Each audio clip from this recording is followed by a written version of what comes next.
Let's use Instagram Account Center. So let's find how to use Instagram Account Center.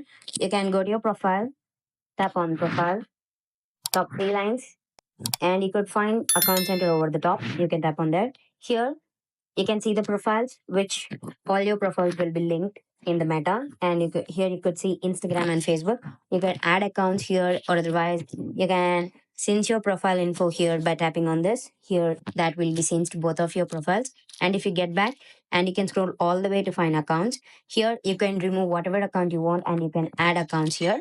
And let's say you can tap on password and security. Here you can change your password. You can see where you are logged in, and you can turn on login alerts, and you could check your recent emails. You can go for two-factor authentication, and if you scroll down, you could find your personal details, which will be tagged to the Instagram. Let's say email and phone number or the date of birth, and every personal detail of yours will be available in that section.